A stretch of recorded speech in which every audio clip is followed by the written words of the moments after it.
Walk with me through the cellar door. A storm is coming, Francis. A portal to a more skeptical world. Cellar Door Skeptics begins right now.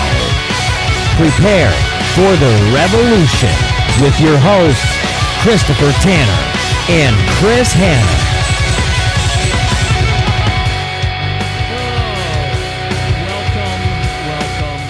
Welcome, Cellar Door Skeptics. Thank you all so much for joining us tonight. We have an amazing show planned for you. We don't know exactly what it is.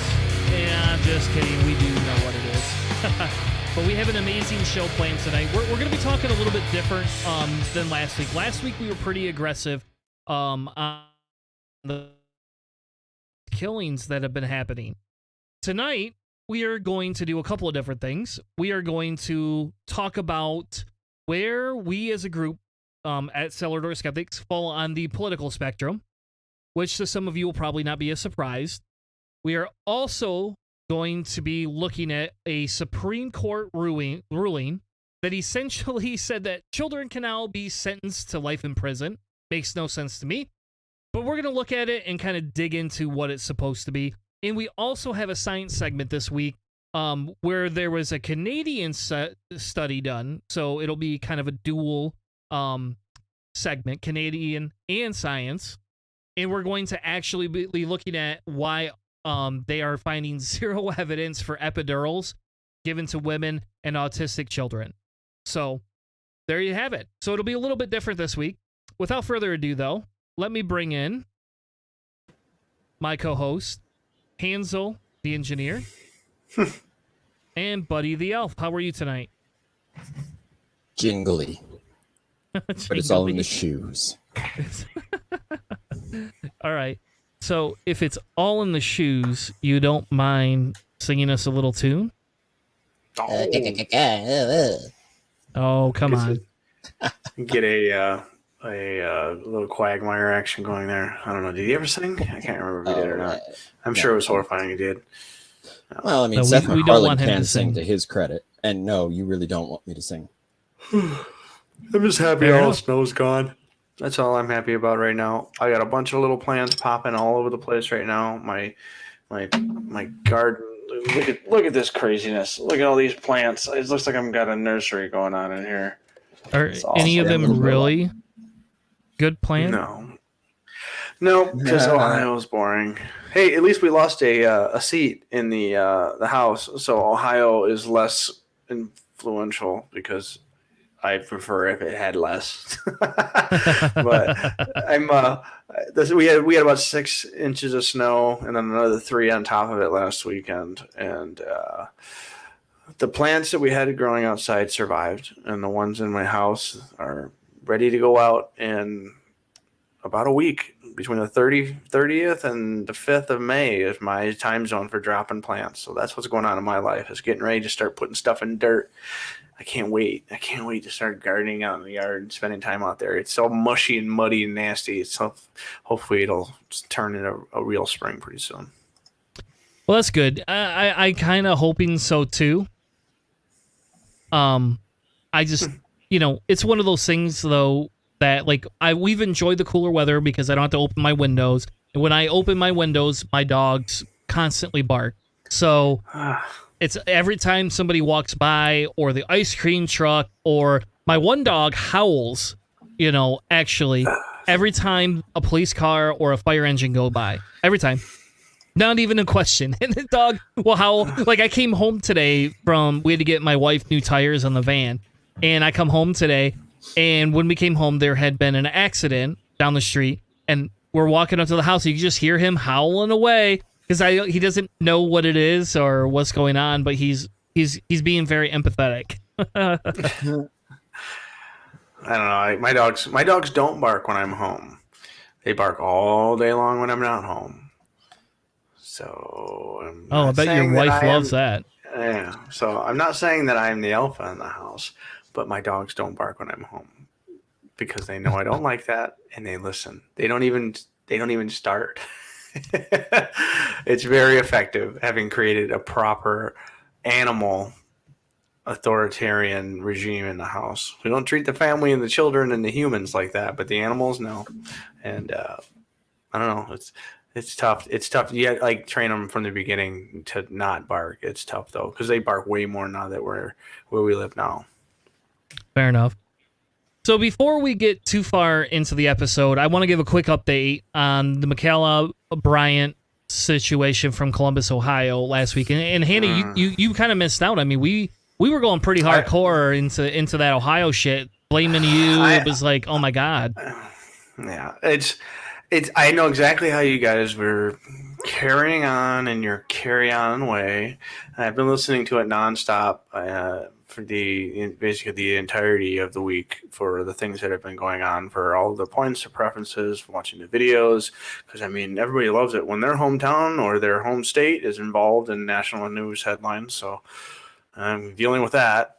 It's just not local, but we have our own issues in Cleveland because the police here are horrible. Armed. They're armed.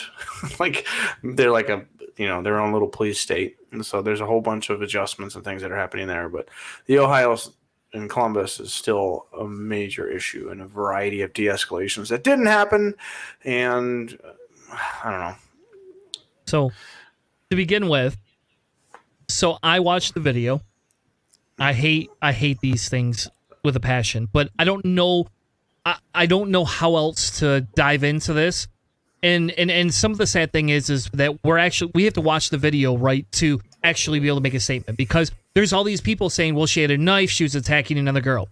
Now, what I want to say, and I want to say this one thing, and then we can move on, but I have to say it because there's a couple of people on my Facebook page I've been arguing with, and I'm at the point where I'm just saying, fuck you, get the hell out of my life. But if I'm, and again, this hasn't been said whether this is true or not, but if I'm in my house and Hannah breaks into my house and I call 911 and Hannah's standing there and he doesn't have a weapon that I could tell, but he's threatening me, claiming he's got a gun, telling me he's going to shoot me.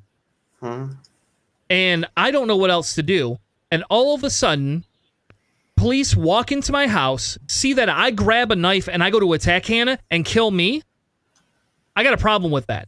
That's why I have a problem with why the police killed her. And the deal is A, should you be knowing those things? B, if you watch the video, you can actually see the fucking cop hesitate and not walk. He could be running.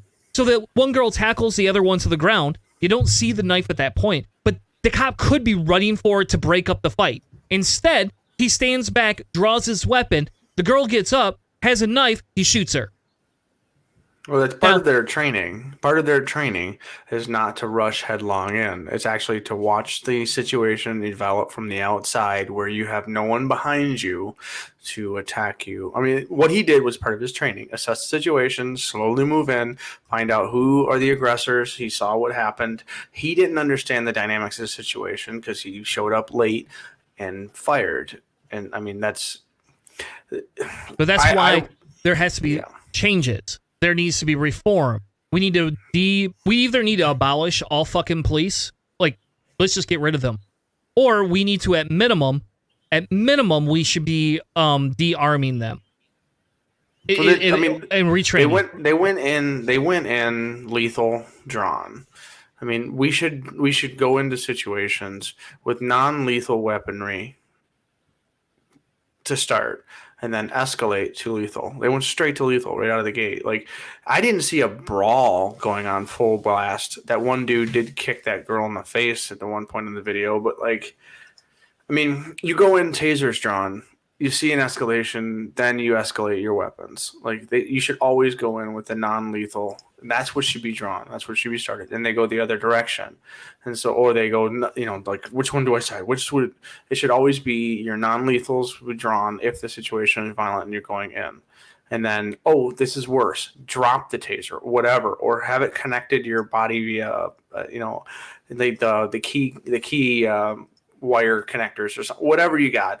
And then you would use you would pull your lethal firearm. I don't know. There's all kinds of training issues that would change the way a split person or a split timing would deal with that situation, because it's nasty. Like, there's nothing easy about it. But unfortunately, the conclusion is the same as almost it always is. It's just a brown-skinned person was just killed, and I don't know.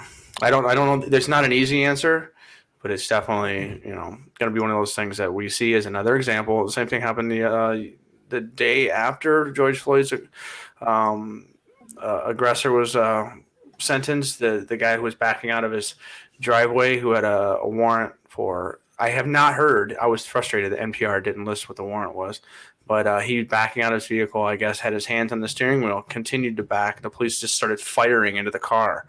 And so there's just another situation where park your cruiser behind where you know someone's in a vehicle. There's a bunch of things that are constantly being left undone by the police, and it's getting frustrating. But it's getting to the point now where it's so everywhere. It's so egregious that maybe we can create some kind of monoculture in our society and realize, okay, well, blue lives, whatever. This is the thing that you care about.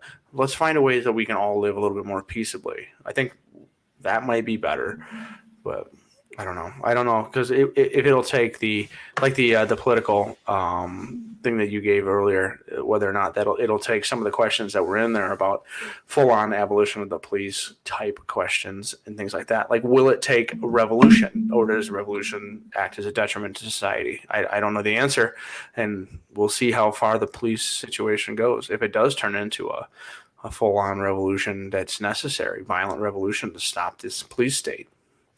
We'll see. Well, I kind of hope it does. Speaking of police states and violent revolutions, I will be recording with Corey tomorrow to actually be talking about a book I've read called Work. It's by Crime Inc., which is essentially a It's like a QAnon, except for instead of them being about conspiracy theories, they're about anarchy. But essentially it is, you could be part of this movement. The goal is to give 0 people recognition for it. So like me claiming I wrote this book would be false. It's a complete anarchist guide to why work is not just another form of slavery, why we need to revolutionize how we go about our living as a society, and what we can do to essentially create a better future that's more equal and has more equity for everybody. So I don't know, and Buddy, maybe you know how long it takes him to get a podcast out, but I believe next week is when it'll air. Is that correct? It depends on how many guests he has. Some weeks he does a couple of guests, so then he ends up, he's got a few in the pipeline and it might take, a couple of weeks, because I know mine took a good, I think 2 or 3 weeks before it was released, but he'll let you know that tomorrow. Okay. So what we'll do is next Monday when we meet together, I'll update everybody, and of course there'll be links in the description once we end the broadcast tonight where you can check Corey's stuff out again. And it's weird, Corey and I, Buddy, you brought him on, and then Corey and I kind of bonded because we're both pretty socialists. So hey, that's what matters, man. That was definitely a good fit. And I believe the word is comrade. Comrade, yeah. I wouldn't be surprised if he was my comrade. I mean, he admits to being basically a communist, so I don't know if I agree with that word, but tomorrow I'm going to ask him about it and ask him to kind of explain his position on that. And him and I are also going to come back on here. I think it's going to take a couple of months to get together to get our schedules in a line, but he's going to come back on, and we're actually going to talk full on communism. Probably, I don't know, maybe around Memorial Day, maybe 4th of July. One of the 2 political holidays that I despise is when we'll probably do it. Anyway, with that being said, I asked the 2 of you to do a political survey today or this weekend, whenever you did it, and it's a little bit longer than usual. And what I wanted to do is Boyce over at Mindful Skeptics and the Trickle Up gave me this idea, and he posted it, wanted to see where people lie. And usually you see that 4-quadrant graph that's like blue, red, green, purple. And I like that, but this one was more in depth. And so essentially, this is a modified version of political scales, which I guess doesn't exist. And they base it on what they call the 8 values, right? And this one feels more in depth than the other one did, and I really, really like this one. Now they claim there's only 70 questions, but there was 116 in mine. So Yeah. and the idea is you either agree, disagree, strongly disagree, or are neutral. And in fairness, the way I went through mine, and in a second you guys can each say how you went through yours, but in mine, my goal was to do this quiz based on my gut feel versus thinking very long about it. So if there was an answer where I was like, I could go either way, or I'm kind of in between, or I feel the words are misleading, I put neutral. And like for example, they had a religious question where it's like, oh my God, this is like the most leading question. This is a horrible question, the way they formatted it. Well, there's a couple of them that were like that. It was like, my religion should be spread all over the world. And another one was something like all work is slavery. And like, they were like very complete, like, okay, this is a left or a right question. Like hard. Well, you know what I put for that.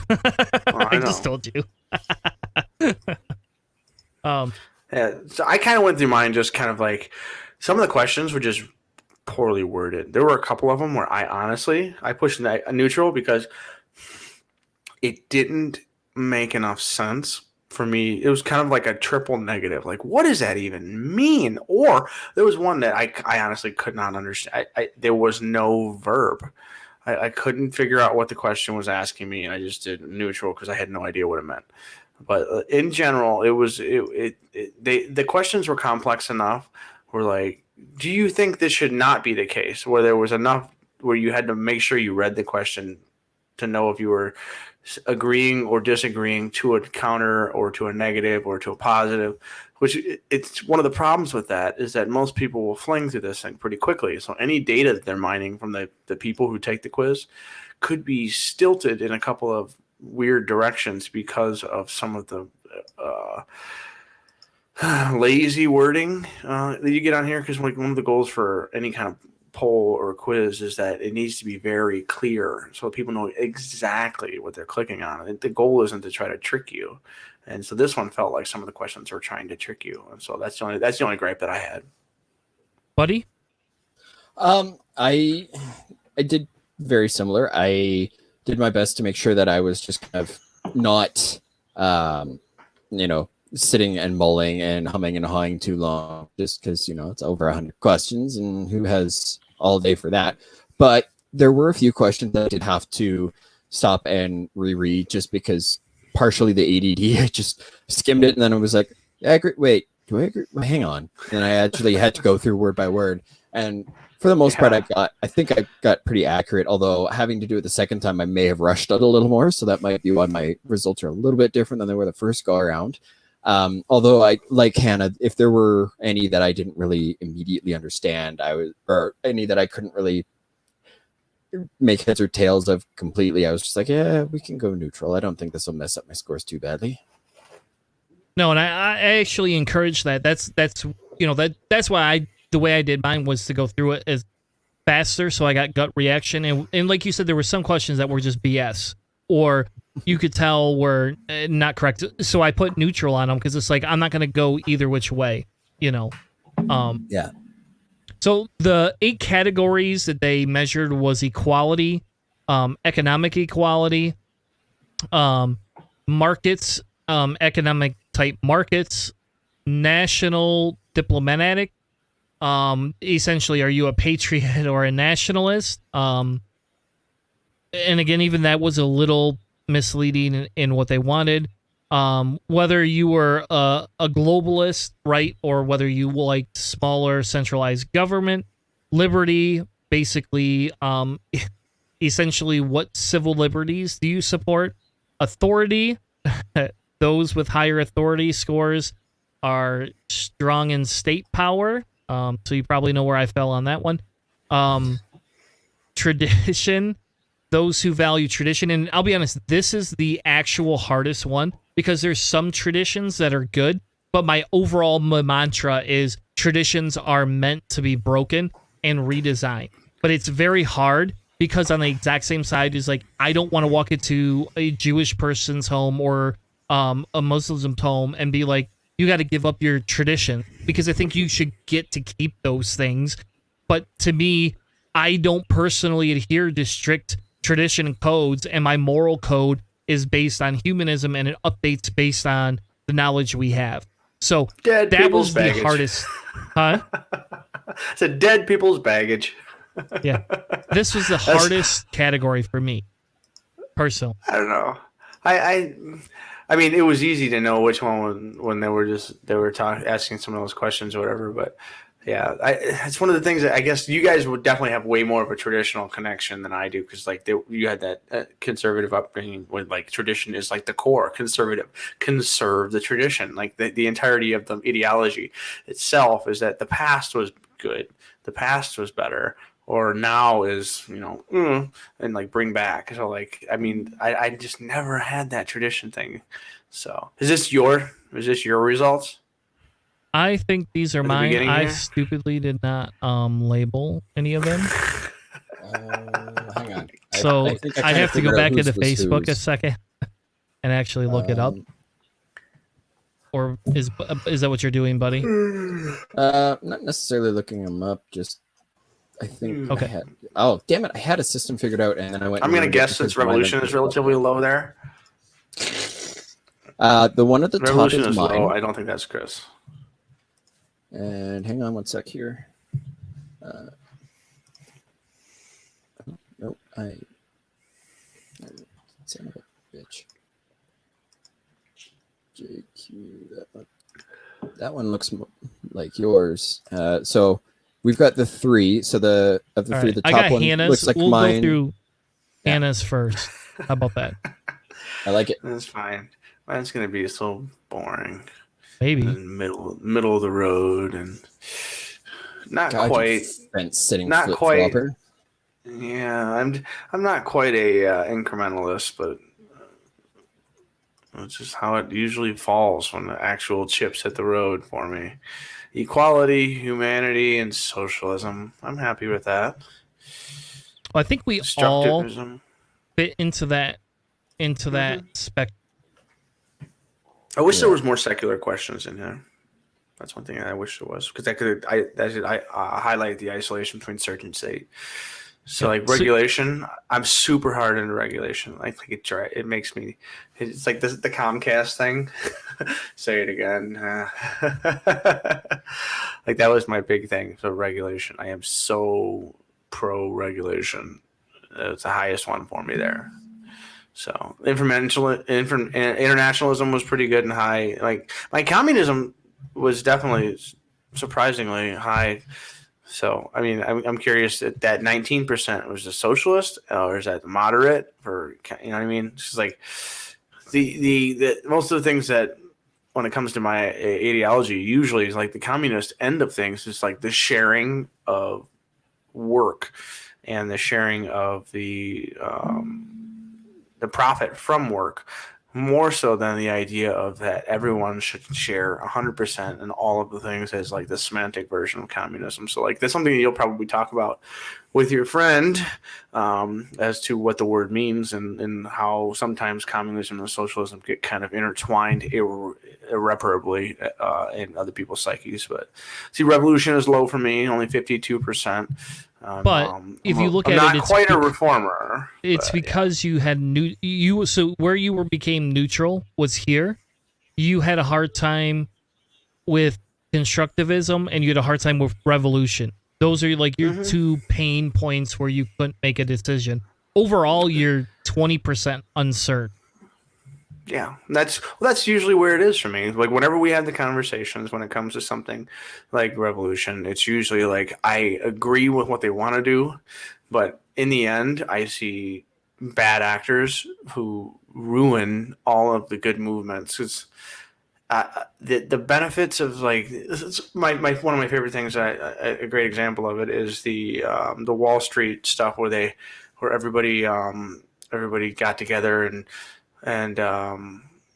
what was it, the Wall Street protests with, I don't know if you guys remember, where they were all in the parks and they were standing Occupy? up for Occupy Yep. Wall Street. Yeah. It's like, what happened? What did they do? What did they accomplish? Like, that was like communism and anarchy. Like, everybody's part of the same system. We're all sharing all of our stuff. And anarchy, destroy the systems that exist. And there was no leader. There was no reform. There was no real anything. And it was just like, you know what I mean? Like that unregulated herding cats thing. Like, it just, like, I see a lot of revolution when it comes to the modern revolution having problems with either needing a leader or needing to get into the system. Like SLC punk ending, where, you know, you become a lawyer to destroy the system from within, as opposed to partying with your friends and hating the system from outside. And that's just kind of one of the places where whenever I try to be more revolutionary, I always end up in the middle when I'm just like pragmatic, and like pragmatism is just something that just overcomes my boring engineering mathematical mind. All right, Buddy, you're next. And Buddy actually, I believe, came out the most radical out of all of us. What? No Yeah. way. Well, that's because he's Canadian. You must have done like I am. the strongly agree, strongly disagree a lot. But yeah, you agree 100% with constructivism, rehabilitative justice. You're progressive. Yeah, apparently. I don't know. Like I said, this was my second go around. I think I may have actually just been able to, because I had a minor brain blast where I may have actually been able to recover my first one. Because with this one, I was kind of more like just tried to be a lot more quicker with everything. But I had no idea that I had that strong of a bend. So hooray for me, I guess. Yeah, I mean, I wasn't totally surprised with seeing how less I was towards capitalism, and just because, you know, I'm as I grow older, I'm less and less enamored with the idea that you can pull yourself up by your bootstraps, which I learned about that phrase and kind of put it into a whole new perspective for me. But the communism thing, though, you just want to piss on the environment, apparently. yeah, that kind of confused the shit out of me. I was like, what? Because I'm all I thought I liked the environment, but apparently not as much. What it looks like to me, since you're in the middle there, is that you like industrialized agricultural farming with a mind for the environment. So like you would probably like no-till soil farming. You would probably like non-mono farms where there's a variety of things being done. So the environment and kind all of the, makes sense. you know what I mean? Like That would make sense, all of the what are the pollinators all have something to do on that field instead of just being a mono corn, mono soy or whatever. At least that's what I see in that. Yeah, I'm guessing that's probably where you would are. make sense, just because I know, like, if you only grow one thing in an area, it's probably not the best idea. And maybe part of my thoughts on that are influenced by the fact that my province likes to, you know, focus on only one resource, and that pisses me off. So I'm like, no, have a fucking diversity. It's the best way to win. But hey, man, there's nothing wrong with concentrating solely and totally on riding on the back of a horse. Oh, with his balls just being yanked completely and totally to make him just freak out. so now your first go around, your constructivism was at an 81%. Your rehabilitative justice was at 81. 90% progressive. So you matched identical. You matched identical to internationalism. You were lower on the communist scale. You were only 69. You matched identical to the regulations, and your ecology was 40% versus 45, and your revolution was down in the 50s. Huh. At least it's consistent. All right, Chris, let's see your crazy. You don't want to see mine. You're going to laugh because you think mine is going to be off the charts, but I expect yours to be more like his, but I'm guessing it's going to be more like mine. Because if it's inverted from mine, I think we're all going to laugh you off this stage. Yeah, you're close. I'm lower than you. Yeah, What? so no way. yeah. So, and this is why I was You must have been in a good caveating. mood when you took this. Huh? You must have Was been I in a in a good good mood mood? when you took No, this. I think a lot of the questions down here are Yeah. were the revolution ones were a lot of bullshit, and the reason they were loaded. So the problem is when I know there's a loaded question, I'm going to sit there and say, hey, here's where I don't agree with it, right? Like I believe in unfettered revolution when it's needed, but I don't believe in revolution for the opposing side to some extent. Like I get that that it has to be you're not equal, the Joker. but I'm not an equalist in that. You know, I am a joker to some extent, but I'm a joker So that has a purpose. What you're saying is that it is important how these questions are worded. Yes. Yeah, that was my issue on this one. It's And- almost like these surveys can be easily influenced if you word things right and you know your audience. Or the ones where it's just like, are you like? I think one of the ones that got me where I had to read it twice. It was like, I'm trying to remember. It was like something like the state should not always be completely and totally entrusted, or something like that. I'm like, wait, what? You know, like there's like a double negative there, and I'm just like, so which? Hold on, like that's just sneaky language. Well, And so, like, because it can go that both would be- ways. Yeah, right? that would be something that I would expect that would come out of a survey where they're like, we're trying to trip you up. One, to make you either pay more attention and maybe get more intellectual capacity out of the person taking the poll. And so they read it and they really think about it. Or you get people who are like, they get to the first 6 words and they just assume they know what the rest of the sentence is. And then they just click away and then you just get chaos from their submission. So your communism's pretty low, regulation's high, ecology's decent, about the same place as mine. But so the constructivism, which one was that one again? Like what was that? What did that entail? I wanted to remember what constructivism was. So constructivism considers that people build themselves from their environment and that the characteristics that make them who they are required. On the contrary, essentialists consider that an individual is by nature how he or she is, and that his or her characteristics, which make this person, is innate. I believe, again, and you can see based on my score, I believe most of the time we build ourselves. The problem becomes my mixed experience leads to all this questioning here, and that I am still like where Buddy has zero essentialism. It's because he's Canadian. Buddy thinks there's that question there basically boils down to nature versus nurture, and Buddy thinks there is no nature. It is all just nurture. Yeah, and I don't disagree with you, but the problem is some of those questions became loaded because for me it came down to, well, no, people are born a certain way. And they aren't going to change. And some of the questions about whether you support LGBTQ, did you believe that that you're born this way? That was a question. And it's like, well, of course I fucking support that. Like, yes, you know, and that's what leads this. That's why I'm over here more. And the same with this punitive justice. You know, like, do you think we should be punishing all crimes? No.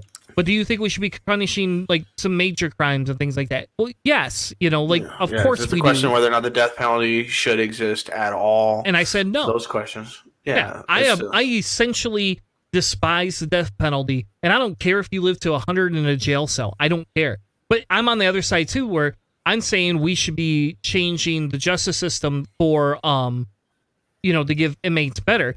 But when it comes down to like political crimes or like lying, like those questions were in there too. You know, it's like, yeah, I'm gonna be harsher against that. So overall, when you look at this, you're gonna be like, well, Tanner, usually you're over here. Well, that's why.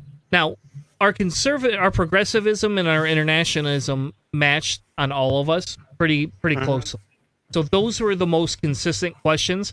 The reason my communism is lower is because I'm not a long-term believer in ultimate communism. I believe in like a mixture of capitalism and communism. But as you can see here again, I'm confused on some of the questions because of the pure fact that the way that they were worded dictates I think whether that's you're going to consider it. Like, I believe socialism works. I'm not 100% sold on communism yet, right? I think that's the biggest thing that we can pull away from this. Is like, this is a very interesting questionnaire. It had a lot of cool questions, and I love the way that they've separated things and to make it more specific, as opposed to leaving just the conservative, progressive, libertarian versus what was the fourth pole on the standard ideology that you usually see with the four poles? It's authoritarian, communism, socialism, conservatism, and libertarian. That's 5 things. All right. So but either way, so yeah, but those are the basic things. So these are a little more specific, a little more ideological, and a little more gray area. I think this is more of enjoyable to go through. I don't think it was executed as good as it could have been, and that could be part of the issue. Like maybe the next version of this, or if they ever even hear what we're saying, they can be like, oh yeah, maybe our questions are kind of shabby, and they could spend a little more time on just the way they wrote it, because you need everyone that's answering the questions to 100% know exactly what they're saying when they say strongly agree, strongly disagree, slightly agree, or slightly disagree. Like, you need to know exactly what you're agreeing to. Otherwise, it's like, I can see myself on a couple of those questions. If this wasn't something that you had asked me to do, a couple of those questions I would have been like, nah, and I would have just closed out the browser. I would have just canceled the whole damn thing. Like, I was just like, this is just And so, like, it for me to go through 116 questions, not asked by a friend to do it, the questions need to be better than this. Otherwise, I would have bailed earlier. And I think the other reason the revolution number is down so low is because of the fact that I believe in a completely different form of revolution. Like, anarchy is meant to take place and then to be replaced. That's why. And like, you're a phoenix. You're a phoenix. Burn it, and the new burn one it comes and rebuild. Yep. But that's how, like, because true anarchists will explain to you that it's only needed when you're not getting action.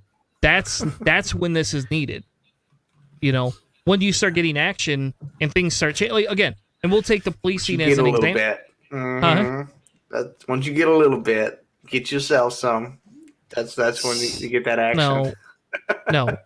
So when the police stop murdering black people at 3 times the rate, we've got change. I don't need to burn it down. But if we have a trial where they convict one cop killer and now nobody's wanting to go after these 2 others that have happened in a week's time, and plus the 3 others that are releasing body footage from different areas, like, I mean, come on, like, let's be frank here.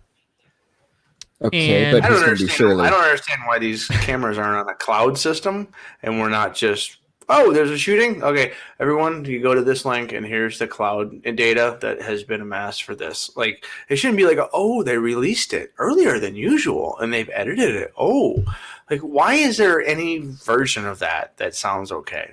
It should be just, here's the info. You are public employees. We, the public, want to see what you did. Did you behave yourself? Oh, you didn't. Guess what? You're going to get punished for it. Exactly. I don't know. And that's so, that. Go ahead. I hope you don't mind. I just in that few minutes there. So I followed the 8 values thing, just because that's of course it's 4 different measures. It's only 70 questions. I just burned through it real quick, and it came through. So let me see if I can have this sent to you over the. You could share a screen, I think. Oh, I did it on my because I have 2 computers running because I only have one monitor. It might scare the cat. I just see a tail and a head moving in the background. He's sleeping. He's behaving. And it's kind of interesting because it gives similar responses, at least on my end, anyways. When my computer decides to finally start loading, here we go. All right, so I'm just going to post it here. So what was the headspace? Sorry? No, max headroom. Sorry, never mind. Oh. random. Blah. Anyways, so I just ran it through, and I mean, kind of runs pretty similar to to what I've got here for the political one that we got. Hella communist, apparently. Looks like I'm more peaceful and more along the global idea. I am apparently more of a libertarian, and I show myself as being a lot more progressive. So apparently, I'm a libertarian communist, and I don't know. Well, they how I call feel them about in the other one. They call you pragmatist. well, no, you're a social anarchist, and the other that's what they call it. The other pole. Oh, is that? Yeah, like. So when you're in that 4 quadrants, libertarian is across the whole bottom, but reality, right. libertarian's your right quadrant, and your left quadrant is like that socialist. And when you move all the way to the edge, it becomes an anarchist. Right. And if you're towards the bottom, you're closer to the libertarian line, is what it is. And that's so like anarchists are libertarians kind of in reverse to some extent. You know, they believe. Depending on how far you go, will depend on anarchy is basic state of nature. That is maximum libertarian. Everyone has ultimate personal freedom. Yes, and every day no. is the purge. Yeah, that's more like it. But usually, when you move into that social side of anarchy, where it's not the libertarian side per se, you're doing it in groups. It's a coordinated effort to destabilize the system.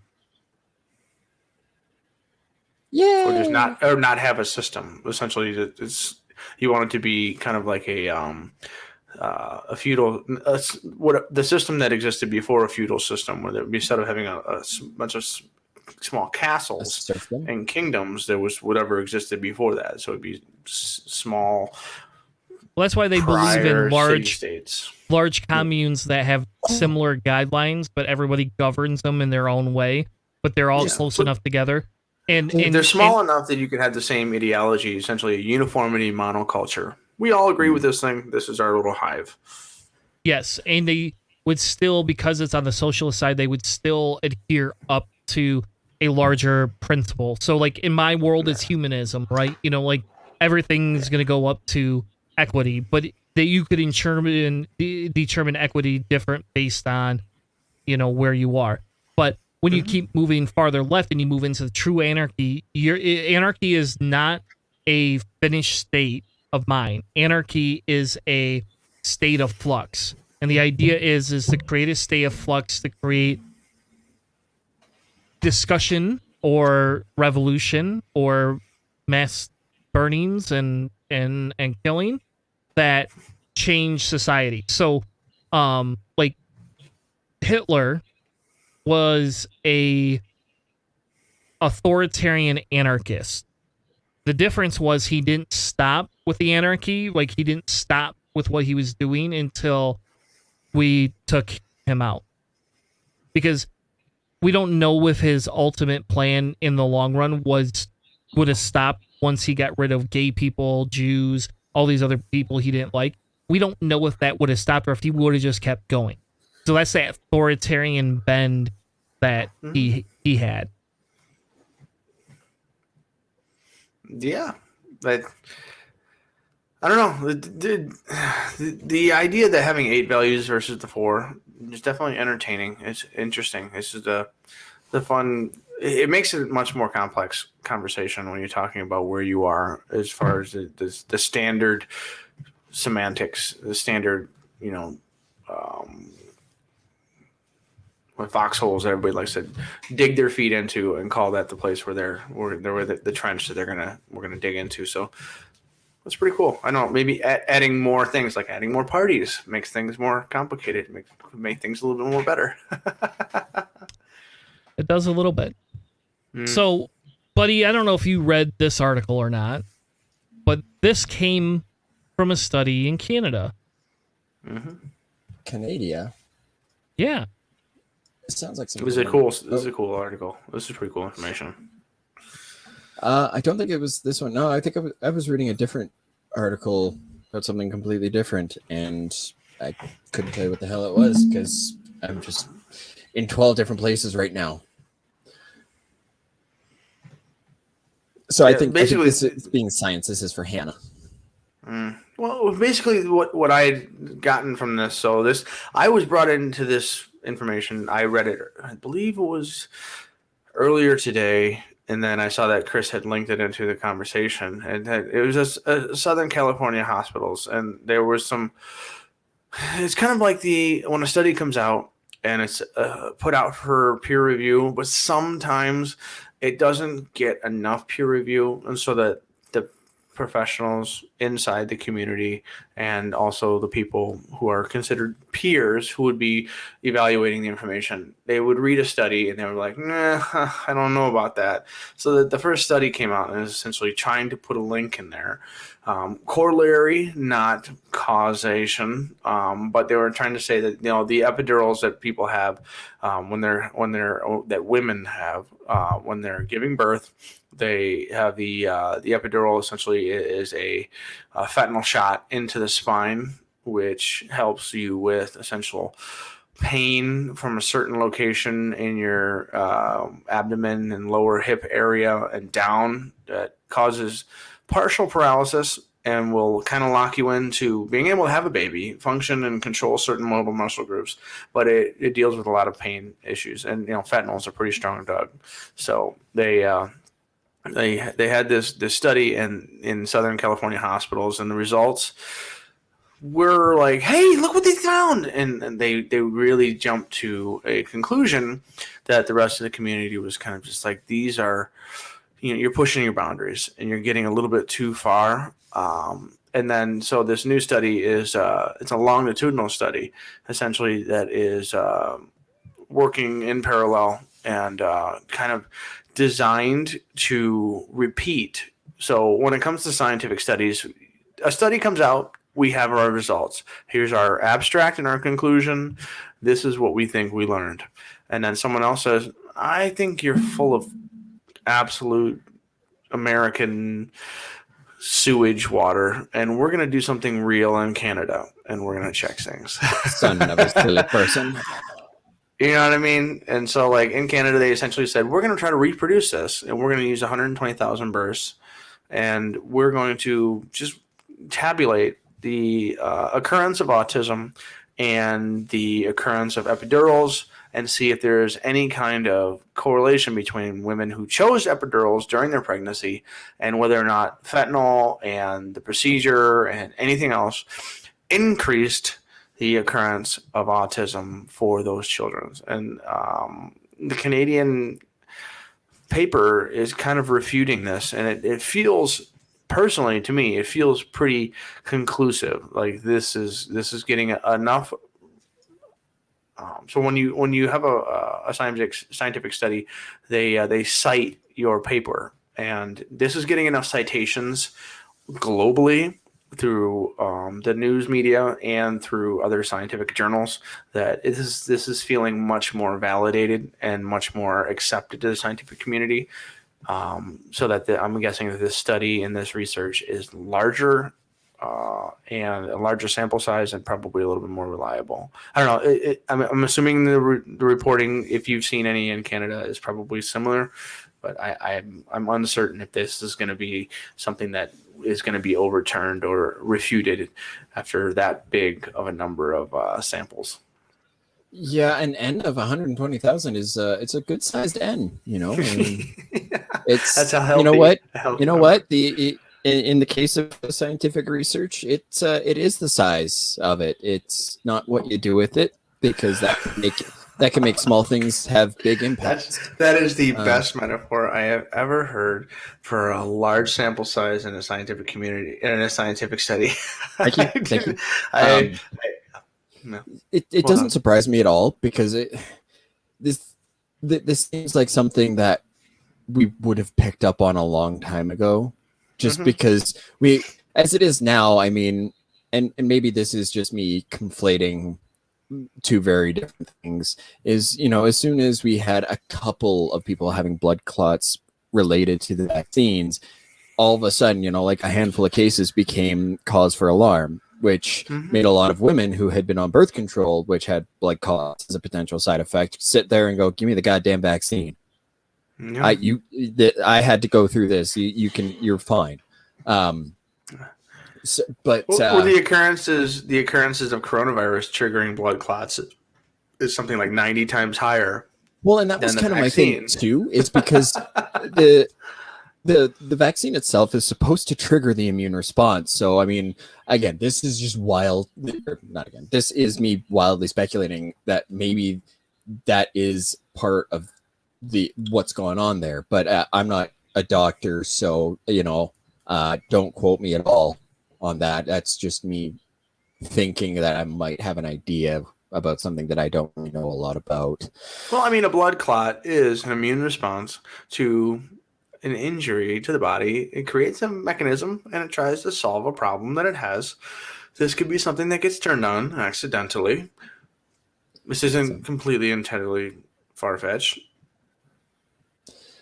Yeah, so I mean, this does seem to be a lot more in line with kind of how reality seems, because in the article that you shared with us here, it does say that when the notion of there being a link between epidural and autism, it was met by skepticism and strenuous concerns by thousands of obstetricians, gynecologists, anesthesiologists, and experts in maternal fetal medicine. And I would think that they might have an idea of what they're talking about. Now, I know that because there are outdated ideas of teaching in the teaching profession, that it is still possible for a field to have that kind of a holdover onto some not necessarily great ideas. But when it comes to things like science, the medical field kind of is run by science. So you get more points for taking someone's argument and curb stomping it like American History X. I'm not kidding. You get more points. You get internet points and you get science points when you destroy somebody's argument. And everyone is looking for that kind of notoriety. Again, on top of the standard of scientific method essentially seeks to refute itself because you get internet points and science points for destroying people's arguments. The other thing is that this is clearly a case of confirmation bias on the original report coming through with something and then saying we've got a correlation. We're not going to lock it down into causation because that's really hard to do. I mean, you really need absolutely overruling evidence to be able to say something is fully uncausal. And in this case here, this is a correlation. The initial out of California is going to be a corollary argument, and I guarantee you, the internet and the people who are looking to confirm their bias ran with this. And this is probably part of what drove the Canadian scientific community to actually go into a study this in-depth with this many people, because they were like, listen, we need to make sure that we're on top of this because the Americans are been sleeping down there. We need to take care of business up here. We're going to pour maple syrup on all our pregnant women, and we're going to prove that it doesn't cause autism. So going through this, there was a good criticism by the UK Royal College of Anesthetists, and they said from the article here, it says why the authors included women or excluded women in labor who required cesarean delivery is not explained, and that right there, that's a huge red flag too, right? Like if you're leaving out a larger subsection or a larger part of the population, you elect in for it, or there was no result or no way around it. You had to have a cesarean. Yeah, and so it definitely seemed like there may have been an agenda. So what you were saying about the possibility that people were glomming onto this, just trying to get a whole lot of attention and draw more attention to the whole vaccine hesitancy, idiocy, autism thing, because so Canada coming up just to support the people, man. All I can think is I know it's not everybody's favorite show, but there's a scene from Family Guy where Peter fights Trump, and as they're fighting, they're both about to die, and then Trudeau comes in and he saves them both. And then he of course does the hero pose in front of the Canadian flag and flies away. That's kind of what I just envisioned. I believe before that fight, there's a couple of YouTube edits where they said when the doom music hits, it's like when the heavy metal starts riffing. Those are all my favorites. Like they do the Doom music for some of the British fist fighty movie, whatever that one was. I never saw it, but I don't know. There's a couple of those. Like I've seen. There's one Family Guy where Meg and Chris like totally jack up their cafeteria. I mean, yeah. Oh, that episode that was a Doom when the Doom music drops. And like because it was from but the song that they played was Freebird, and there was a recreation or they were making fun of the fight scene from Kingsman, yeah, because they did a Doom music drop for Kingsman as well. Yeah, when they fist fighting in a church. Good stuff. Well, I think it's safe to say the Canadians saved the day, and we have them to thank. And I guess I'll be honest, when I saw that article and I saw the original study, it came out of California. I honestly, as much as we talk pro-science around here, maybe we should do this again. Maybe, Hannah, this would be a good segment that you and Buddy can work on, is debunking some of the myths, because we did this about a year ago, I think, where, basically empirical studies are all the rage, and anybody that has a study means that it's official and we should trust and believe in it, and it's a big argument. We had Abby on actually for that. I think we were talking about it, some of the retrials on some of the scientific papers, and it was just like, wow. Yeah, which is crazy. But think about it. It came out of California. In California, they believe in woo stuff. I mean, people in California think pot heals you. So, I've had to have that argument before. And it's like, look, as much as I like marijuana, there is no studies that demonstrate that it cures anything. Stop saying this shit, because you're going to give all of us a bad look. It's helpful when you have some diseases and increasing appetites and stuff like that, but it's pretty straightforward. It works really well to increase mine, especially during COVID. But okay, like we have anecdotal evidence, but that's it. There's not an actual study, and that's what bothers me about that whole pot thing. Is like, people were trying to use it as a miracle drug. Yeah, and everyone this is why we should legalize it. Did you guys ever read about radon? Oh yeah. Yeah, there's a great movie about Marie Curie. Netflix, Radioactive, I believe it was called. It's awesome. Anyways, is it? Check. Yeah, I think it's called Radioactive. Marie Curie, and she basically the woman who discovered radioactivity, and then she discovered a couple of other things. She used to sleep with a vial of radon because it glowed right next to her head. Of course, she died of cancer, and all of those kinds of things, like learning things, whatever. But like, man, that's one of those things you just like, wait, what? So, yeah, anecdotal. Yep. Well, on to our segment of should children be sentenced to life. So let's just give hot takes. We're not gonna go into the article. I just want hot takes. I want hot takes. Buddy, I got a hot take. I've had this for years. But I'll let Canada go in because they've actually ratified. Should kids get life sentences, or are they a life sentence? Is that the question here? Because I'm the only childless one right now. Oh. I don't know if you guys were asking me on purpose or not. No. No. We feel like we have life sentences. Yes. 110%. No. As it is, like, I don't even think a life sentence is really something that should be a thing. I mean, I think that there are pretty harsh crimes which merit, a significant amount of time where you kind of have to not be around society because you're not really somebody who should be there. But no, like, number one, kids are not fully developed. They are idiots. And if you're a kid and you're listening to this and you don't like it, I'm sorry, but your brain is not formed enough for you to be that responsible for your actions. I mean, as Hitch said, our frontal lobes are too small, our adrenal glands are too large, and our genitals were designed by committee. Well, guess what? For kids, that's 10 times worse because they're learning how to deal with all of that crap. And they don't know how to think long term because they physically don't have the capability to it. As a kid, you should not be able to do something that can negatively impact you for the rest of your life. Unless you're one of those kids who tortures and kills animals and progressively gets closer and closer to people, in which case we should sit you down, little Timmy, and have a talk about what we're going to do for you for the rest of your life in your special pillowed room. But no, 110% kids should not get life sentences ever. That should not even ever be a thought. That should be something that we say when we're making fun of somebody who's being extreme. That should be a satire. That should be a satirical hot take, a trolling comment at worst, but should not be this close to reality.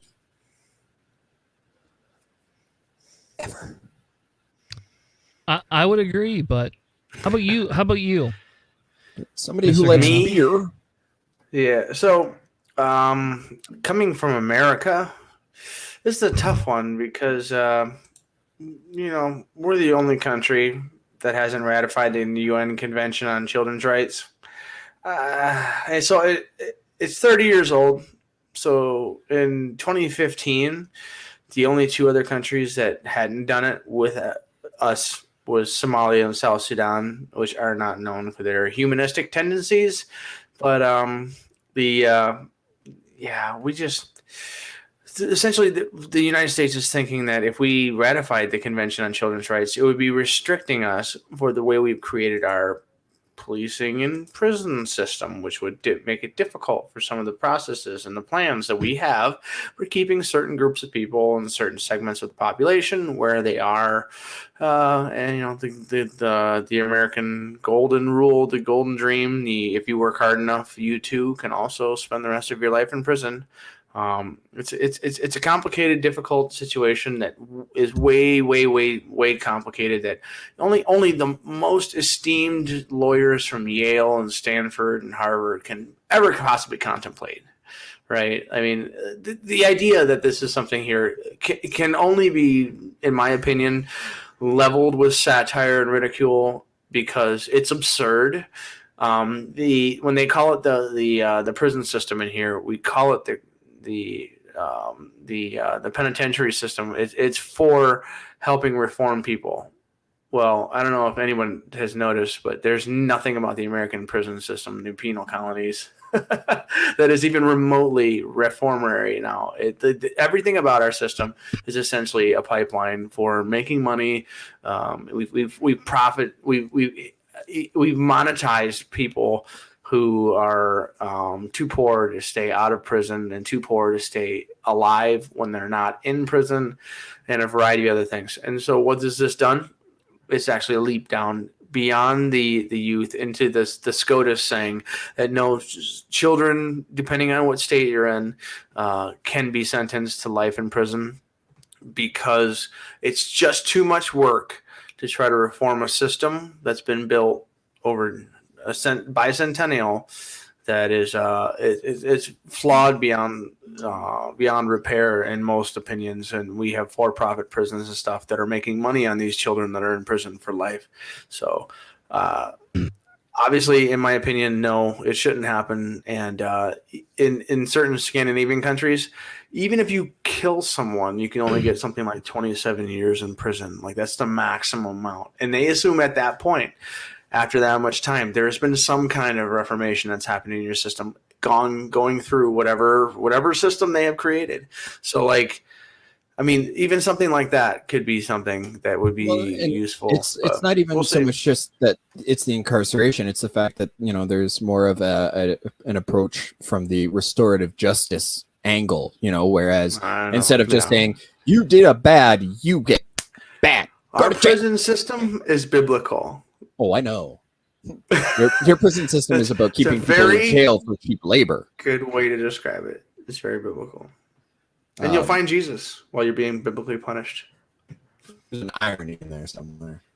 Or yeah, I love how the Vanity Fair article, the byline is absolutely spot on, because that was my very first thought when you guys mentioned this about the Supreme Court. And I was like, but what about Kavanaugh being all crybaby because he was being held responsible for something he did in, high school or university or whatever. That's kind of just wait until next week when they make the gun rights ruling. That's coming. But as I was reading through this, it's just like, did nobody take into consideration the context of what was going on? And then I'm like, oh, right, justice system. It's all about being punitive. Yeah. So in my world, mine's pretty easy. The answer is no. Like, I actually don't believe in sentencing anybody to life, and I actually believe there can be positive places that we could be putting people. I will say that you do need jail for something, but I mean, again, we're talking like the hardest murderers here. And like, how about this? Even child rapists, like, do they deserve to rot in a prison? They don't have to rot in a prison specifically. We could create alternative camp. I know this is gonna sound horrible, but we could create alternative camps. We keep them in. I don't know, but there's the prison system is understanding that like that child thing. That's a mental disorder. There's all kinds of things to happen there. It doesn't have, like putting someone in a cage.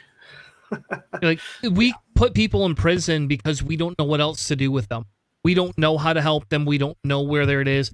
And the problem is if you're harming somebody else, you have to be moved away to some extent because that's a violation of civil liberties. And, like, this is why we should be putting all these cops in prisons because, they keep harming society and we just keep allowing it to happen and giving them our tax dollars, And that's the larger issue here. I think Hannah froze because it's hilarious, his face right now. The funny thing here is that we continue to go down the same path and we just don't know what else to do with people. The problem I have with putting children in prison is when you put a child in prison that has made a dumb decision, like you alluded to, buddy. I mean, like, where is the reform? Where is the ability to allow them to get better? And the decision by Kavanaugh and all these other Supreme Court justices essentially just told us that they don't believe prison reform exists. They believe in incarceration and holding you. They don't actually believe in prison reform. You froze, man. I took you off because you froze. It's Ohio. It smells like dead bodies and it does. How many cops do you have? I mean, it smells like there's a lot of pigs at your house tonight. And some racism. Last week we saw 3 of them drive by, so I haven't seen any go by. They go, the all-white community needs to be safer. I don't know. Well, they are literally trying to. They're going to try to narrow the street I live on, and they're going to build a walkway that connects to the local park system. And all of these sexagenarian, septuagenarian, hexagenarians are like, it's going to bring in the crime. Really? Well, we have sidewalks on both sides, and that connects to all of that stuff down there. Who else is coming into this town? Who uses the park system that's going to be like coming in to like steal all of our stuff? Oh, wait, you just don't want more people coming down here. And one of the questions, if I get into the town hall meeting, it's gonna be like, so what if I walk down with my black hoodie that says Sinner on the back and my black hat and my 2 pit bulls? Are you gonna call me a suspicious person when I walk down the street? Well, they probably will because you got the pit bulls. They might not. They might not. Yeah. But I live here, and my wife has a dog photo studio attached to the building, and there's a sign on the front. And everyone knows that this what this house is. And so the question is whether or not they're going to say yes or no to that question. And then I get to say, oh, is it the color of my skin that you have an issue with? I don't know. We'll see. They just opened up the city hall to meetings. And so we'll see if I start to go participate and begin my political career. If you do, you should record it. I will get a hold of some other podcasters that live in that area to see if we can get recordings. I would encourage you at minimum to put it in get a shirt with a little pocket on it, and then put your phone in it. At least record your audio, or get like a headphone and say, I know you're not an Apple guy, but get like a headphone and put it in one ear. That way, you can like record it. I'm a I'll deaf even let person. you live I have stream hearing it. aids on. My hearing aids have microphones. Oh yeah, I have. Okay, that's right. I'm sorry. We already went through this today. I know. I'm sorry. It's been a long week already. Yeah, It's only I know Monday. exactly. It's not been a good day. All right. So let's actually. NPR says what? NPR says what? And this is like not the first article I found. Vanity Fair was trending higher today than NPR was on this topic. But I want to start with the NPR article, A, because it's the shorter article, and B, because Vanity Fair is more opinionated. And I'm not saying they're wrong in their opinion. It's a more opinionated article. It's more of an editorial than a presentation. Yeah. Well, Vanity Fair itself is a periodical of editorials. They NPR tries to say that they're an independent reporting source. So, all right. So essentially, what happened is the Supreme Court's conservative majority made a U-turn on Thursday and ruled 6-3 that a judge need not find a permanent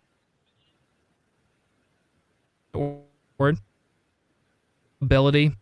There you go. I just said it for you, I guess. Before sentencing a juvenile offender to life without parole. So this is huge to some extent, right? Because they're essentially giving the judge the ability to override almost any other conviction that juvenile will get. Now, a juvenile that commits murder, unless they're very young, will typically be sentenced as an adult rather than sentenced as a minor. So what this article is essentially saying is a judge can say, well, I'm going to consider you a minor but give you an adult sentence. At the center of the case is Brett Jones, who's 31. When he was 15, he stabbed his grandfather to death during a fight about a girlfriend. He's convicted of murder and sentenced to, life without parole. So what they're saying is discretionary sentencing is both constitutionally necessary and sufficient. Kavanaugh is the majority on this one. of course, as this case again demonstrates, any homicide, and particularly a homicide committed by an individual under 18, is a horrific tragedy for all involved and all affected. Now, I'm going to read this one more time, and then I got a question for the two of you. Okay. As this case demonstrates again, any homicide, particularly a homicide committed by an individual under 18, is a horrible tragedy for all involved and for all affected. Now, I got two questions. One, is it not contradictory to say any homicide, but we don't convict everybody that commits homicide? No, in fact, we actually don't even find over 30% of the homicides in this country. I was reading something about that. Over 30, I think it's around 36% of murders in this country don't even get solved, meaning that at least 36% of the people who kill another person in the United States get away with it. Now, how about this? Here's one. Keith? Yeah. What was the percent of cops that was brought to trial for killing somebody? Oh, it wasn't even a 0.01%, wasn't it? Yeah. And how many in the last X amount of years were actually convicted? What's the number? I know one last week. One. Oh, I'm going to say one. Yeah, that sounds about right. 5. I'm going to say under 5. 10. Yeah. It's 5. Okay. 5 since 2012. 5. Out of 1,000 killings? Yeah, something like that. Yeah. So think about it this way. You can't... Here, I'll talk to you directly, Kavanaugh. You cannot say any homicide without fucking prefacing it. Where is my preface it? Where are you going to sit here and tell me that it's not any homicide, it's only homicides that are not done by a legal representative of the state? which then literally puts us back into police state, which hence says, why are we not revolting against a police state? And this is the most infuriating thing. Where the fuck are the libertarians on this? That's what I want to know. I've seen zero fucking libertarians stick up for BLM. All they want to do is critique the fact that businesses are getting burned. But you're not caring that the cops are killing people. And you're anti-fucking government. And you would think this would be a great chance to get your way. Property matters to conservatives and libertarians more than life does. It's just insane. Well, unless it's the life of a fetus. Yeah. Well, that's only some conservatives. Foetus. A foetus. All right. Moving past. Determining the proper sentencing is such a case raises profound questions of morality and social policy. The state, not the federal courts, make those broad moral and policy judgments in the first instance when enacting their sentencing laws. And state sentencing judges and jury then determine proper sentencing in individual cases in light of the facts and the circumstances of the offense and the background of the offender. So now, if a 15-year-old's never murdered anybody before, well, why would we give him life without parole? Just saying, he hasn't done it before. He did it specifically not because he's a crazy person. He was put in a bad situation. The argument essentially is making that if you kill someone, private prison, there is no reformation if you kill someone. Is basically the argument that Kavanaugh and Kasich are making. Just without a question, that is the argument they're making. Yeah. So. All right. What were you gonna say, buddy? No, that was pretty much all I had to add. It's absolutely asinine to think that a child and I'm assuming that this is basically they're defining child as anybody under the age of 18 as capable of doing something that they deserve to be punished for the rest of their lives. And they did cite what I said in the NPR article, so I'm kind of glad that I'm not the only one who's like, hey, kids aren't exactly developed enough to be fully responsible and always know what they're doing and think ahead, so maybe we don't treat them like that. Yes. Well, and here's this is a question. Where the Tucker Carlson segment comes in, right? Tucker Carlson should be on the show right now saying, if kids can get sentenced to life in prison, they should be able to do drugs, they should be able to get drunk, and they should be able to smoke cigarettes. If you can go to jail for the rest of your life, why not? You're an adult then, whenever. Yeah. It's the same argument over and over again that they repeatedly refuse to fucking acknowledge. I don't know. One of the things for me on this one, and this is one of the more difficult issues when it comes to conservatives being able to deal with the difficulty of the situation. And so they see a 15-year-old person killing a grandfather person. There is absolutely no contextual understanding, a contextual analysis of this situation. On the most part, for the average person. And even more so for the Supreme Court case, they're looking to precedent only for what. So, like, Supreme Court justices are supposed to make rulings based on legal precedent set previously.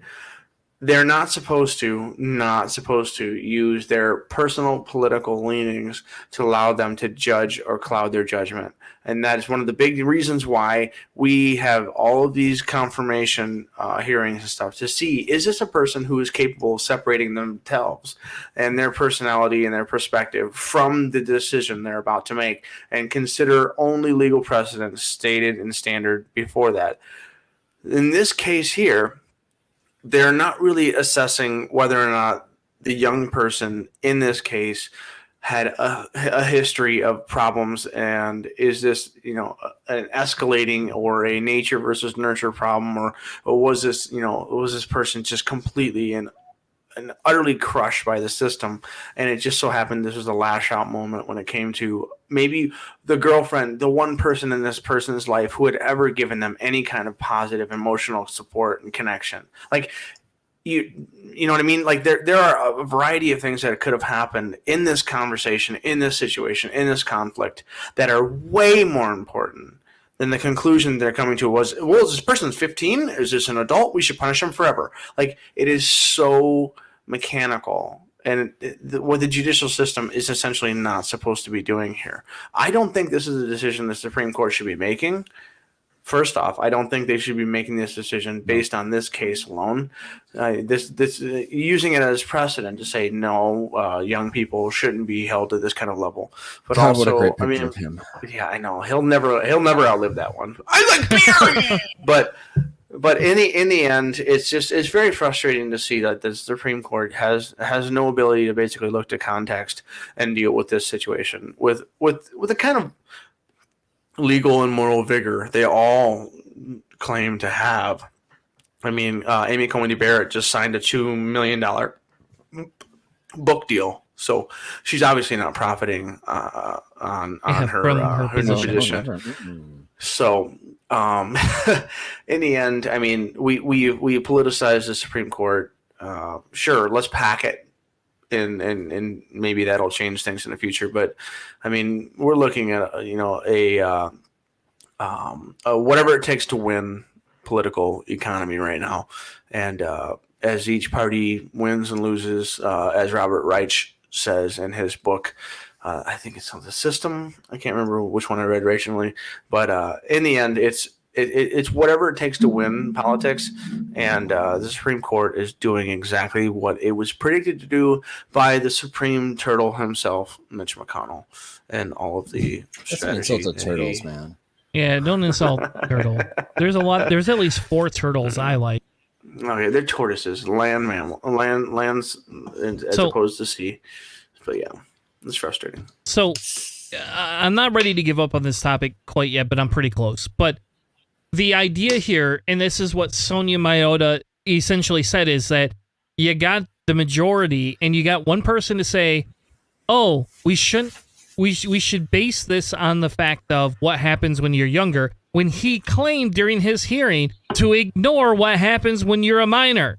Yeah, I was young. I was drinking beer. The irony: if he had been drinking beer and murdered somebody, would he think he should get out? Well, of course he would. He would pardon himself. It would be like Trump all over again. You know, and I'll be honest, I've not been like ultra disappointed in a lot of the Supreme Court decisions. They have not been as off base as we were told that would happen. But in this case, they didn't go that hard, right? Because they literally cannot escape that precedent thing I was talking about. They can't go wild because they're held by precedent, which is at least something of a bumper ball. Those idiots down the lane. Yes. Now, this is the issue that a lot of people claim is that the fact that you have I don't know how you say that word. Irreconcilable is the word I'm changing it to. Differences, because it's saying you can never change. Now, I've been 15. Incorrigible is essentially incorrigible. There's no way we can essentially encourage you to change at all. You are which is what we talked about. You are a sociopath or a psychopath. You are a broken brain that is unfixable. Yeah. Now, I would say if that 15-year-old had gone on a killing spree and murdered, I don't know, let's just say 4 people, right? Like, he actually wanted to go murder 4 people, and he set out his night by bringing a gun to a protest and happened to murder at least 2 people and injured 2 people. I mean, I don't know. I don't even think that kid... Legally? Well, there's a distinction legally. Have you ever heard the term crime of passion? Yeah. It happens all the time. It's a domestic assault. It's a domestic violence thing. It's a big issue. It's a distinction that essentially reports to manslaughter. That's all it really is. Which manslaughter is essentially what happened here. This isn't premeditated. Yeah. In most cases. I don't know the specifics to the case, but it does sound like this is one of those things where it's combat conflict and then just pure testosterone and rage. Yes, and that's a lot of their dissent was the fact that the grandfather abused him. They made him lose his medication, which is huge, right? And then when Mental health his issues, grandfather tried to hit him, it just says it there. That's terrible. yeah. So, at minimum, this is not the case you should be using to decide this. This is not the deciding factor case right here, because this shows there is a little bit of self-defense. It does show they have mental trauma issues. And even if we ignore the abuse and say maybe that didn't happen, at minimum, if he was taking medication for mental health issues, right then and there, that specifically shows that it wasn't something that cannot be changed. Because if he had been on his medication, do we know if he would have been, would have murdered him? We don't know. But I mean, it's the same thing. Was it proper medication, proper prescriptions? Was the doctor negligent? Did he not believe? I mean, there's so many variables that are loose here that it's not a clear-cut case that should be used to make sure that children shouldn't go to prison for the rest of their lives in this country. Like, we need a case that is like, oh, yeah, okay, that is so clear-cut that anybody, even without a legal degree, can understand the decision that the most powerful court in our country has come to say this is clear-cut and without controversy. A controversy, as some fine Brits like to say. Like, in the end, we're pushing straws. We're pulling straws here for this one. This is not the case to be doing this for. And this is and then in the end, we really shouldn't be trying to find new ways to put younger and younger people in prison. I really don't think that's the purpose of the Supreme Court and the judicial system. And I think that they're trying to do something that they shouldn't even have started from the beginning. Yep. And that's the largest issue here is that, and I don't understand why we think that this is an acceptable bid in life for children. But look, and I have a friend whose child has had lots of issues, right? And I think that they should serve time. They should work in rehabilitation. I don't even think they should have to go to a specific jail and sit in this jail for the rest of their life as a minor. Like, I think that there's some rehabilitation. And the difference is if you're deemed you're not able to be rehabilitated, okay, fine. But where's my outside checks and balances in this case? We don't have them, right? Like, our outside checks and balances are a court system. And it's like, well, hold on a second. Did you not listen to all of the people that talked about this kid being rehabilitated? He went every avenue. Now, I don't know if this child's a minority or he's an adult now. We can look that up in a minute because I don't know. I'll be honest. I would rather not know. I'd rather treat this as a blind case, but in the end, it's... because that could have affected how they made it. That would make it decision. even worse. That would make this even worse if they were using race as a dog whistle here. That would just make me even more frustrated. In the end, everything that they're trying to do here is all the legal maneuvering they're doing here. It just feels gross, and it feels like if you're using this as precedent to try to set the standard for how young someone can be when it's sentenced for life in prison. So you're choosing a mentally challenged, abused young male who was being confronted over probably their first major important relationship, non-family, in their entire life, and their reaction was violent. That is way too gray and complicated of a situation to use as precedent and legal precedent in the United States to decide whether or not young people can go to prison forever. Like, it's just not the right one. And I think they probably should have looked at this case. And if they were a good court, they would look at it and said, this is not the case for us. They should go back down to the appellate courts, and they should make the decision there. And we need something that would be clear cut for the judiciary system to make this decision so that it is complete and binding and understandable and clear cut. Like, it's just too gray. Yep. He's white, by the way. Just so you...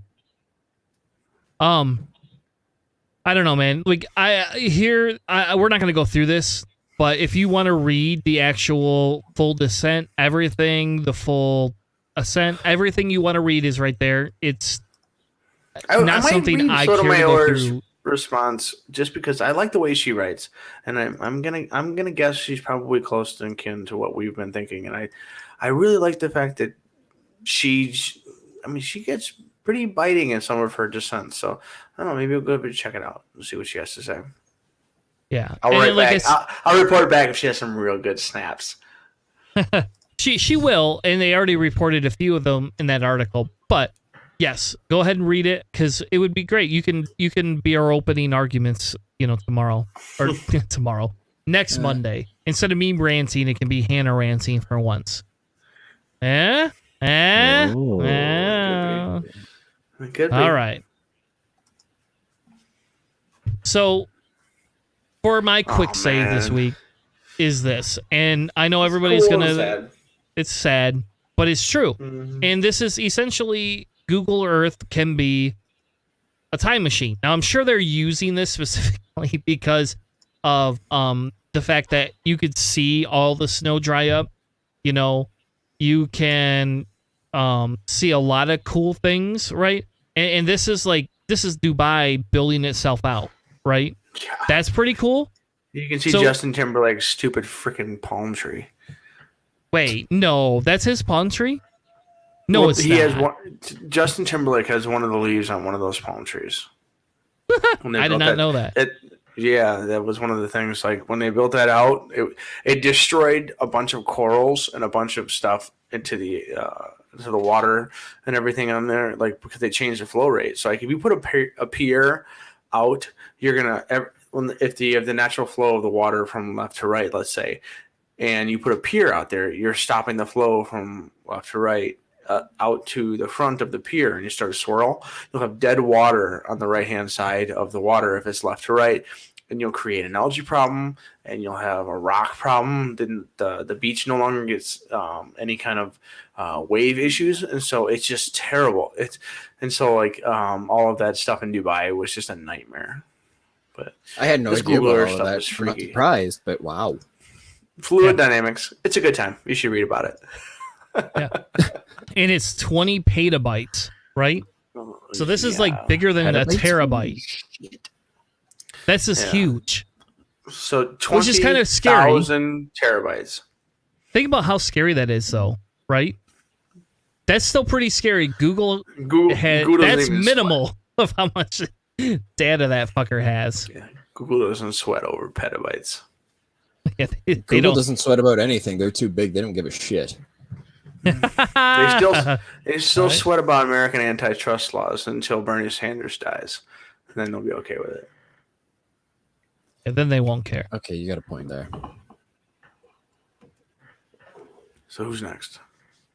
Buddy is next, but I have to re-put it into there because whatever it changed, switched. Oh, I can't even play this, man. YouTube. It's okay. You could just Google it so people understand it. Hailstorm. Yes this to is an this. official I song. don't know what it is, but just don't press play. Don't press play, and we'll be fine. We won't get hit with the. Hold on, we can have 3 seconds. You ready? Yes. All right, that's all you get. And so before, I'm going to steal a little bit of your thunder. Before, I never knew the name of this band, but they always show up in compilations. Like when I have like pirate metal, like that's like a thing that I search for. I don't know why, but I love it. Have you ever heard of the Swashbucklers? They're amazing. Swashbuckle? Mm-hmm. Yep. Yeah. Oh, I fucking love them. Yep. Anyway, go ahead. Stuff. Sorry, I didn't mean to steal your thunder, but like when you had posted this last week, I'm sad we didn't get to it. It's okay. Because I saw this and then I played the video later because I didn't know the name, and I was like, "Oh man!" And I got to be quiet for a whole week. About a week and a half ago, I was listening to one of my other podcasts, and they had a guest on who was a talking head on the Lost Pirate Kingdom documentary from Netflix. It's an interesting documentary. It helps put the context of pirates and the golden age of piracy, and kind of creates a framework and a narrative, and it kind of explains it, and it's really informative and it's really interesting, and I really enjoyed it. And it really, because I have previously watched Black Sails. I don't know if any of you guys have ever watched it. Yep. I loved that show, and that show, because as I was watching it, I was doing a little bit of reading up on it, finding out, it's the prequel, or it was written as a prequel to Treasure Island, but they used a lot of the pirates from the golden age of piracy. So as I'm watching this, I'm reading up. As I was watching that, I was reading up on the characters and their historical inspirations. And then as I'm watching Lost Pirate Kingdom, I kept having random Assassin's Creed things pop up, because I've played Assassin's Creed before. I played the first two and I loved them, and I wanted to get another one, but I kept seeing black flags pop up and these characters were in it. So I was like, well, I'm in a bit of a pirate mood right now, so I'm going to go into it. So if you ask my wife, I've been kind of obsessed with pirates over the last week and a half. And I didn't have my iPod the other day, so I couldn't listen to my podcasts, and I have music on my phone. Well, I have a bunch of the pirate metal, so I do have Swashbuckle and a lot of Ailstorm on there, and I was just rocking around to that, and I was like, all right, I can do this. So I've been obnoxious with the piratey stuff, and this is just, a symptom of that. So I hope you enjoy. This is from, I can't remember which album this is, but it's their song called Keelhauled, and it's hella catchy, I warn you. Yeah, and I wish I could play more. I don't want to get a DMCA. No. I understand. I do. Maybe if we do an after show or something, like we could play it, because then I don't care. But during the show, I don't want to get DMCA'd. Anyway, Hannah, oh man, you're the last one. Yeah, so don't snort lavender oil. You're going to get a seizure. Essentially, scientists were analyzing. We talked about. Hold on. Can I ask a question? This is going to be goofy, but do you get high from that and then have the seizure? Because the question is, it's like, no, you don't get high from any of this stuff. That's the thing. Like the essential oils, it's just like snorting canola oil. Like you just like oily or baby powder. Yeah, not even that. Like you're just oily. Like all of these oil things, you're just oily. There's oils in all of your holes. There's none of this. Where are you putting your essential oils, man? Hey, where does your wife put them? These people are breathing it in, and then they're having lung problems. They're having seizures. So scientists basically were looking. It's like, okay, all these people are saying essential oils on the internet are saying essential oils will cure this and cure that. You have asthma? Suck in some oil into your lungs. It'll make you feel fine. Erectile dysfunction. A few drops of peppermint oil in the tip. You know what? Just keep it external and it's fine. The problem is when people are doing internal applications of these essential oils, is when we're causing serious issues. You can rub peppermint oil all over your tender bits. It's not going to do a damn thing. But if you start inhaling your essential oils, the next thing you know, you could have problems. There were a group of people in this study that were essentially having problems with seizures because they were using these essential oils as natural, holistic medications for problems they were having. When they stopped inhaling and imbibing these oils into their bodies, they saw essentially a cliff drop and no longer occurrence of those seizures. And so this is what we call a correlation and causation situation. There's a real causation because we saw a complete and total drop off of people that are taking these oils and putting them in places where they shouldn't be. And that's kind of the case here. This is like we used to slap down things like the holistic medicine, and in cases where, if you do one drop of water if you do one drop of cyanide into a gallon of water and then put one drop of that new gallon into another gallon, it gets more and more powerful as it gets more and more diluted. That kind of crazy talk and that stuff has been kind of replaced with this essential oil stuff.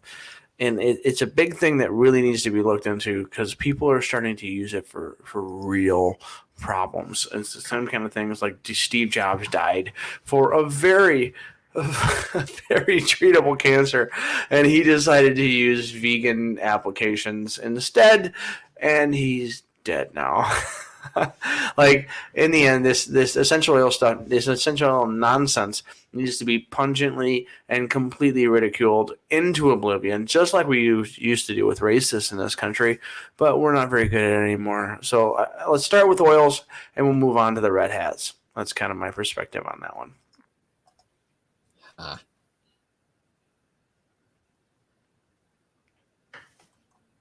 Fair Did enough. I kill? Did I Nope, kill? sorry, I was muted. No laughs, no jokes. Everybody's dead. No, I was muted. I laughed. I So yeah. In the end, don't inhale your lavender. Just smoke it, I guess. What was the old K2 incense or something when people were like getting that? All right. Everything You in want to there? hear a confession? I smoked K2. I did too. I tried it. I got fucking blown out of my mind. No, It I was got so sick. bad. I got sick from it. It was so bad. It was so bad. I had like hallucinations. It was like everything was going back and forth. It was so bad. It was terrible. Fair enough. All right. Well, thank you all so much for joining us tonight. We will have an amazing episode next week. We'll be back next week, won't we, guys? It'll be episode 270. We should.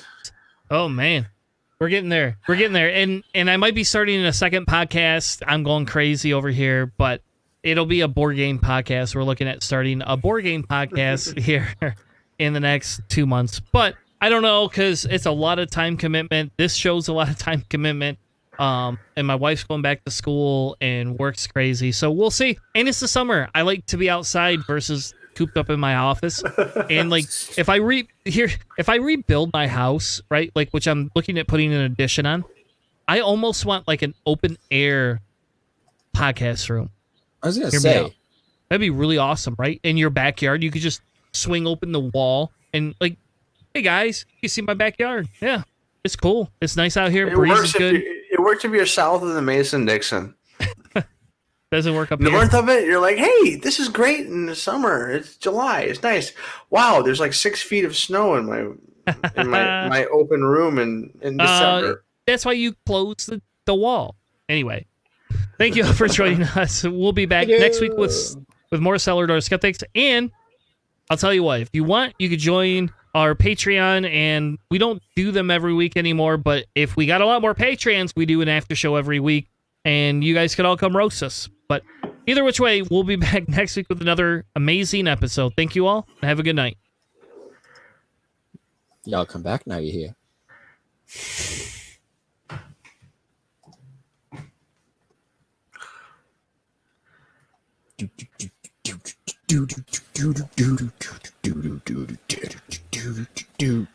Dr. Ford has described you as being intoxicated at a party. Did you consume alcohol during your high school years? Yes, we drank beer. My friends and I, the boys and girls. Yes, we drank beer. I liked beer. Still like beer.